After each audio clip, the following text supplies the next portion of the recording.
अश्वपती नावाच्या राजाला मूल बाळ नव्हते। तो निपुत्रिक होता। त्याने तप करून सूर्याला प्रसन्न केले, पुत्रवंत होण्याचं वरदान मागितलं। सूर्याने पुत्री होईल असा आशीर्वाद दिला, पण आजच्या माणसाप्रमाणे त्याने हट्ट नाही केला की मला मुलगाच पाहिजे म्हणून।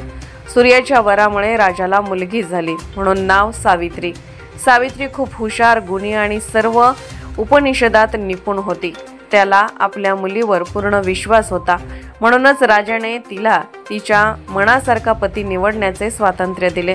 तिने कित्येक राजकुमारातून द्युम्नसेन राजाचा मुलगा सत्यवानाची निवड केली, पण त्याच वेळी सत्यवानाचे वडील राजा द्युम्नसेनाचे काही कारणाने राजवैभव गेले आणि दोन्ही राजा राणी अंध झाले, पण तिने आपला निर्णय बदलला नाही।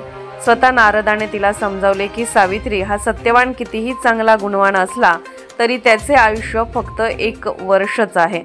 पण तिने सांगितले जे व्हायचे होते ते झाले, आता काही बदल होणार नाही। हिंदू संस्कृतीनुसार एकदा कुणाला पती म्हणून वरले मग दुसऱ्याचा विचारही करणे व्यभिचार। तर अशी ही सावित्री अटल, अडळ, सुलक्षणी पतिव्रता स्त्री। लग्नानंतर राजवैभव गेल्यामुळे अगदी कैवल्य नेसून पतीसोबत अरण्यात अगदी सुखाने राहायला गेली, पण आजकालच्या मुलींप्रमाणे विचारही केला नाही की मी माहेरी किती वैभवात होते। पालापाचोळ्याच्या पर्णकुटीत तिने स्वर्ग अनुभवला। पती हाच परमेश्वर हाच सिद्धांत। सत्यवानाच्या अंतकाळाचा दिवस एक एक करून जवळ येत होता आणि तो काळ दिवस उजाडला। नित्य दिनाप्रमाणे अग्निहोत्रासाठी सुकी लाकडे आणायला जंगलात निघाला, पण आज सावित्रीने पतीसोबत जाण्याची सासू सासऱ्यांकडे याचना केली। त्यांच्या परवानगीने ती जंगलात गेली। एका झाडावरील सुके लाकूड काढताना त्याला भोवळ आली आणि तो कसाबसा खाली उतरला। सावित्रीच्या मांडीवर डोके ठेवून निपचिप पडला। सावित्री आपल्या पदराने त्याला वारा घालू लागली। इतक्यात तिच्या समोर तेजस्वी कांतीचा रंगाने काळा महाभयंकर देवपुरुष हातात फाशीचा दोर घेऊन रेड्यावर स्वार होऊन असा प्रकट झाला। त्याच्या फासाच्या एका टोकाला सत्यवानाच्या पायाचा अंगठा अडकवून नेऊ पाहत होता। सावित्रीने न डगमगता प्रश्न केला, हे देवा, आपण कोण आहात आणि माझ्या पतीला आपण कुठे घेऊन निघालात? यम म्हणाला, हे सावित्री, मी काळदेव यमराज। तुझ्या पतीचा जिवंत काळ संपला आहे। तुझ्या चारित्र्यशील तेजासमोर माझे यमदूत येऊ शकत नाहीत, म्हणून मलाच स्वतः यावं लागलं। इतकं बोलून यमराज सत्यवानाचे प्राण हरण करून दक्षिणेकडे निघाले, पण सावित्रीने त्यांची पाठ सोडली नाही।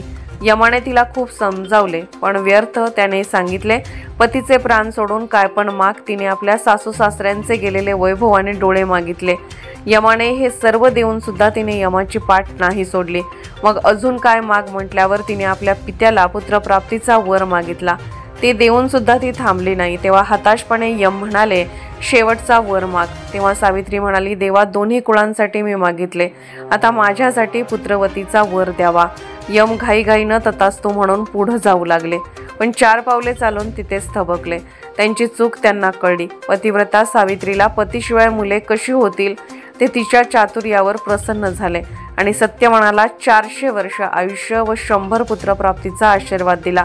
तो दिवस होता पौर्णिमेचा आणि ते वडाचे झाड, म्हणून स्त्रिया या दिवशी आपल्या पतीच्या दीर्घायुष्यासाठी हा उपवास करतात। भगिनींनो, आपले अस्तित्व ओळखा। तुम्ही या भारतभूमीच्या पुत्री आहात।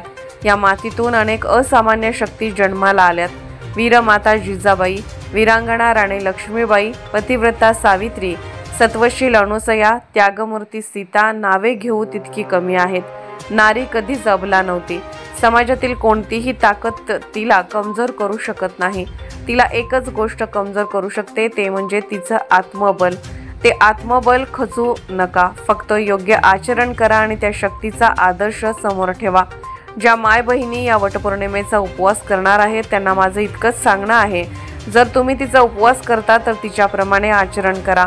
सावित्रीने राजवैभव गेल्यानंतरही झोपडीत राहून आपल्या अंध सासू सासऱ्यांची सेवा केली। आजकालच्या सुनांप्रमाणे पतीला त्यांच्या आईवडिलांपासून अलग नाही केले। सावित्रीने आपल्या सामर्थ्याच्या जोरावर पतीचे गेलेले प्राण आणले, पण आपण प्राण नाही पण आपल्या चारित्र्याचे रक्षण जरूर करू शकता। तुम्ही कुळाची मान मर्यादा, सासरच्या लोकांचा मान सन्मान आणि नवऱ्याची मर्यादा राखली तर तो खरा उपवास ठरेल। तर अशी होती सत्वशील पतिव्रता हुशार सावित्री। तिने दोन्ही कुळाचा उद्धार केला। आणि त्याचं श्रेय जाते ते तिच्या पित्याला. आपल्या मुलीला सावित्रीसारखे आचरण, चांगले संस्कार द्या, तर खरी प्रगती होईल. देशभरातील नवनवीन बातम्या पाहण्यासाठी आत्ताच आपल्या तेजस्वी न्यूज चॅनलला लाईक करा, सबस्क्राईब करा, शेअर करा व पाहत रहा तेजस्वी न्यूज मराठी आणि रहा अपडेट.